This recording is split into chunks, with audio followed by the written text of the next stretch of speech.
Plant को थोड़ा potash डालेंगे तो क्या होगा दोस्तों कि आपका प्लांट में जो आप पोटास का यूज़ करेंगे उसका साइज़ बड़ा आएगा, यानी कि आपकी फ्रूटिंग साइज़ बड़ा होगा। फ्लावर है तो फ्लावर का साइज़ बड़ा आएगा है। अगर आप पोटास अच्छा डालेंगे तो आपके बर्ड्स गिरेंगे नहीं। देखिए मेरे हिबिस्कस के बर्ड्स गिर रहे हैं, मेरे एडेनियम के नहीं गिर रहे हैं। थोड़ा सा आपने पल्प को तोड़ते हुए इस प्रकार से अलग अलग कर लेना है, इसको साबुत न डालें। इस चीज़ का आप ध्यान रखें। अब हमने लेना है 3 से 5 लीटर की कोई बाल्टी लेनी है, 5 लीटर के आसपास की कोई बाल्टी लें। एक करीब आप 1 मिनट तक इसको इस प्रकार से क्लॉकवाइज हिलाइए और फिर 1 मिनट तक इसको एंटी क्लॉकवाइज में। दोस्तों मैं हरीश जोशी आपका स्वागत करता हूं अपने रूफटॉप ऑर्गेनिक गार्डन में। दोस्तों आपका बहुत सारा प्यार हमें मिलता है, आप मेरी वीडियोस को लाइक भी करते हैं और साथ में आप कमेंट्स भी बहुत अच्छे अच्छे लिखते हैं और मैं कोशिश करता हूँ कि मैं सब आपको जवाब दूँ। तो दोस्तों जब हम अपने गार्डन में कोई प्लांट लगाते हैं तो हमें उसके बारे में पता होना चाहिए कि इसकी रिक्वायरमेंट क्या है। जैसे मैं आपको हमेशा बताता हूँ NPK यानी कि नाइट्रोजन, फास्फोरस और साथ में पोटास, ये तीनों एलिमेंट हमारे प्लांट्स के लिए बहुत ही ज़रूरी होते हैं। दोस्तों हम सब जानते हैं, इसके साथ साथ कुछ माइक्रोन्यूट्रिएंट्स भी होते हैं जैसे magnesium, calcium, sulphur, iron, boron, ऐसे मिला के कुल 16-17 हमारे माइक्रोन्यूट्रिएंट्स हैं जिनको हमें अपने प्लांट्स के लिए ज़रूरत पड़ती है। लेकिन मुख्य 3 होते हैं जिनको हम मैक्रो बोलते हैं, वह है नाइट्रोजन, फास्फोरस और पोटास। तो दोस्तों नाइट्रोजन तो कई बार प्लांट अपने एयर से ले लेते हैं। जब हवा में बहुत अच्छा मॉइस्चर होता है, बारिश आती है, तब भी प्लांट्स को बहुत अच्छा नाइट्रोजन मिलता है। साथ में हमारी जो गोबर की खाद होती है या दूसरी प्रकार की खाद हम डालते हैं, उसके अंदर भी नाइट्रोजन बहुत अच्छी मात्रा में मिलता है। तो साथ में उसके अंदर फास्फोरस भी हमें कई चीज़ों में मिलता है, जैसे गोबर की खाद हो या वर्मी कंपोस्ट हो या इवन आप किचन कंपोस्ट बनाते हैं, इन सब में हमारा होता है। लेकिन कई बार हमें कमी रह जाती है हमारे पोटास की। तो पोटास के लिए मैं कई बार आपको बोलता हूं कि आप पोटास डालिए। और आप यूज़ भी करते हैं, केले के छिलकों का आप बनाते हैं, एंजाइम्स बनाते हैं या साथ में उनका लिक्विड फर्टिलाइज़र बनाते हैं और वो सब हम देते हैं। आज गार्डनिंग में हर कोई केले के छिलकों का महत्व समझता है और उनको अपनी गार्डनिंग में यूज़ करता है। इसी प्रकार से ओनियन पील हो गया या फिर पोटैटो पील जो होते हैं, इन सब चीज़ों का हमारे गार्डनिंग में बहुत इस्तेमाल करते हैं। लेकिन दोस्तों इन सब चीज़ों के आगे भी हमें पोटास और एक नेचुरल फॉर्म में बहुत अच्छी तरह से मिल सकता है अगर हम अपनी गार्डनिंग में इसका इस्तेमाल करते हैं। दोस्तों पोटास हमारे प्लांट्स के लिए बहुत आवश्यक होता है। इवन जब आप प्लांट को नीचे धरती पर लगाते हैं, छोटा सा सीडलिंग अपने मिट्टी के अंदर लगाते हैं, वहाँ पर भी उसको पोटास की ज़रूरत पड़ती है। आप सिर्फ ये ना समझे कि पोटास जो है सिर्फ जब फ्लावरिंग होती है या फ्रूटिंग होती है तभी उसका प्रयोग होता है।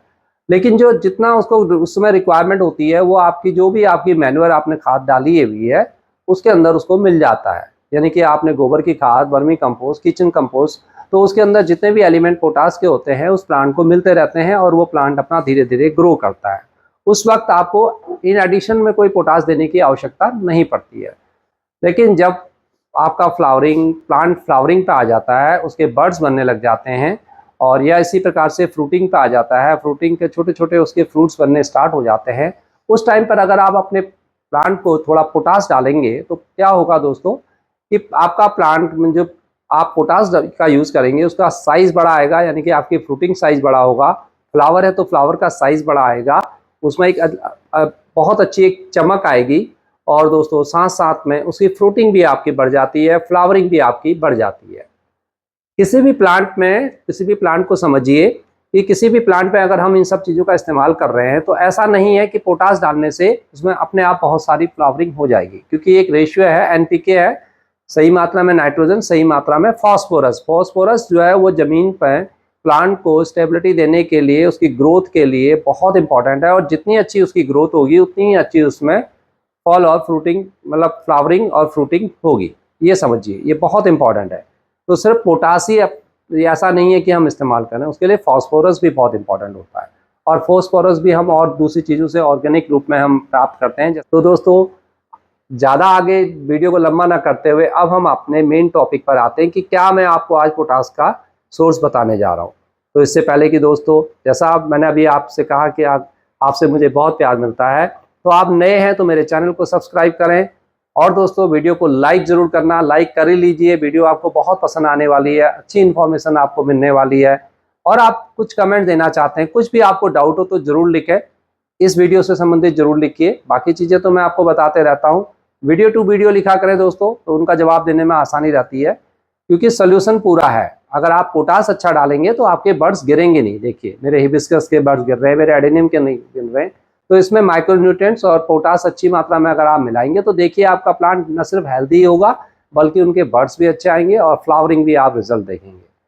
तो अब आगे बढ़ते हुए आई होप कि आपने वीडियो को लाइक कर लिया है। ये देखिए कुछ मेरे फ्रेंड्स ने मेरे लिए ये देखिए क्या भेजे हैं, बेलपत्री। तो दोस्तों ऐसा नहीं है सिर्फ इनका मैं गार्डनिंग में इस्तेमाल करता हूँ, ये सब हम जानते हैं कि हमारे हेल्थ के लिए बहुत बेनिफिट वाले होते हैं। हमारे पेट में डायरिया हो या हमें डायबिटीज़ हो या कुछ दूसरी संबंधित समस्याएं हो तो पेट के लिए बहुत ही बढ़िया रामबाण का कार्य करता है। इस फल के अंदर भी बहुत सारे गुण हैं। तो जैसे मैंने बताया इसमें बहुत सारी चीज़ें आपकी, इसमें आपको बहुत मात्रा में प्रोटीन मिलता है, कार्बोहाइड्रेट्स इसके अंदर होते हैं, कुछ मिनरल्स होते हैं, कुछ वाइटामिन्स होते हैं इसके अंदर, साथ में फॉस्फोरस पोटासियम भी आप मिलेगा। आयरन की कमी दूर होती है ना, तो आयरन भी इसके अंदर आपको मिल जाएगा प्लांट में, यानी कि देखिए बहुत बढ़िया है। तो गार्डनिंग को इस्तेमाल करने के लिए हम क्या करेंगे दोस्तों, अब मैं इसमें से कुछ अपने लिए हम जूस बना के पियेंगे, लेकिन 2-3 बेलपत्री का प्रयोग आज मैं अपनी गार्डनिंग के लिए करने जा रहा हूँ। और ख़ास तौर पर दोस्तों अगर आपके वहाँ बेलपत्री का प्लांट है और इसमें फल लगते हैं तो कुछ फल कई बार सड़ जाते हैं, टूट जाते हैं, नीचे गिर जाते हैं, तो आप उनको हटा देते हैं, फेंक देते हैं, तो उनको फेंका ना करें। तो दोस्तों आपको सबसे पहले इस बेलपत्री को तोड़ लेना है और तोड़कर आप जब तोड़ेंगे तो देखिए कुछ इस प्रकार से इसका पल्प बनता है, ये निकलता है। इसको तो आप वैसे भी खा सकते हैं या इसका जूस जैसे आप घर में बनाते हैं। आप जब अंदर से गुदा निकलता है, इस गुदा को आपने निकाल लेना है। ये देखिए एक हम पहले ही ऑलरेडी इसमें निकाल चुके हैं। इस गुदा को इसमें से हम निकाल लेंगे। थोड़ा सा आपने पल्प को तोड़ते हुए इस प्रकार से अलग अलग कर लेना है, इसको साबुत न डालें, इस चीज़ का आप ध्यान रखें। तो ये देखिए कुछ इस प्रकार से ये पल्प आपका निकल के इस प्रकार से तैयार हो गया है। और करीब करीब ये दोस्तों मेरा लगभग 750-700 ग्राम के आसपास है, मैंने वजन नहीं किया हुआ लेकिन इतना लग रहा है। तो इसका लगभग जितना आपने ये रखा है इसका लगभग 1/3 पार्ट आपको इसमें गुड़ मिलाना होता है। तो कोई भी घर में आपका गुड़ हो तो आप उस गुड़ को ले लीजिए। मैं ये डाल रहा हूँ दोस्तों इसमें, देखिए इसी प्रकार से मैं डाल रहा हूँ। लगभग ये मैंने डाल दिया इसमें 200 से 250 ग्राम के आसपास में, या इसमें थोड़ा सा कम ज़्यादा भी हो जाए कोई फ़र्क नहीं पड़ता है। गुड़ को भी इस प्रकार से तोड़ ले या गुड़ को पानी में भिगो के उसको भी डाल सकते हैं।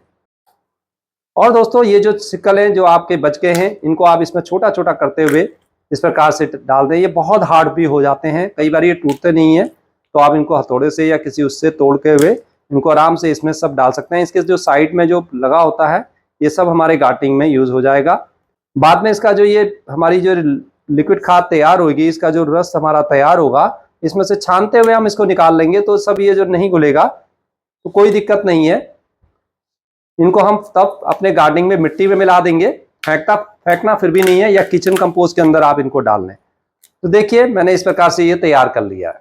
तो दोस्तों देखिए ये इस प्रकार से मैंने इसके ये जो बाहर का हिस्सा है ये भी डाल लिया है और साथ में इसमें गुड़ है और साथ में सारा पल्प्स है। अब हमने लेना है 3 से 5 लीटर की कोई बाल्टी लेनी है, 5 लीटर के आसपास की कोई बाल्टी लें जिसको आप 2 महीने के लिए लगभग छोड़ सकें।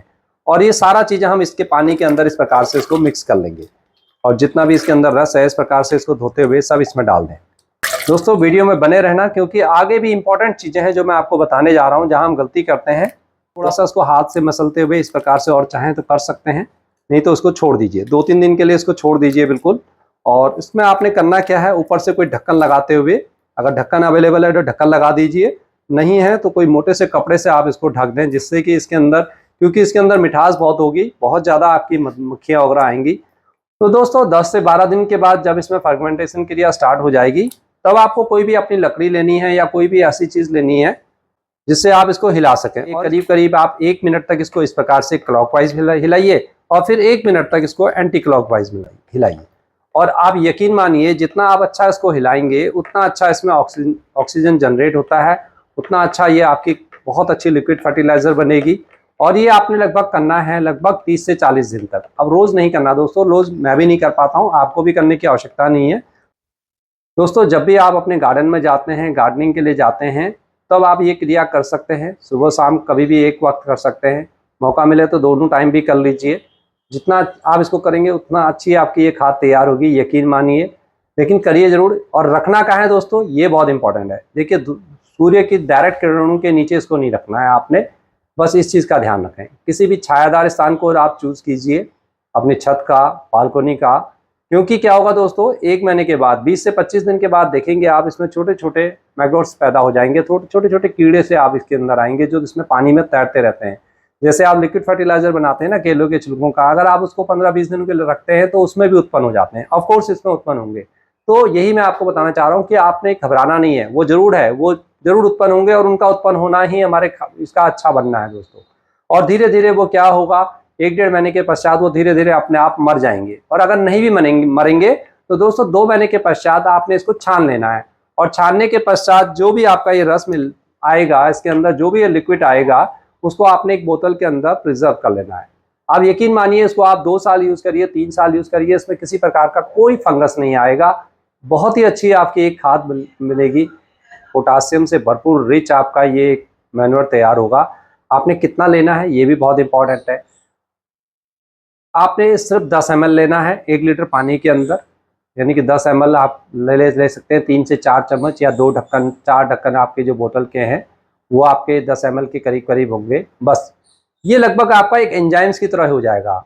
आप इसका ना एंजाइम भी बना सकते हैं, वो प्रोसेस अलग है, उसमें आपको बोतल के अंदर रखना है इसको ढक के। अगर आप वो करना चाहें तो बहुत ही बढ़िया है। मैं एंजाइम्स भी बनाऊंगा इसका बाद में, हो सकेगा तो मैं आपके साथ एक छोटा सा शॉर्ट वीडियो उसका भी आपके साथ शेयर करूंगा, तो आप एंजाइम्स भी बना सकते हैं।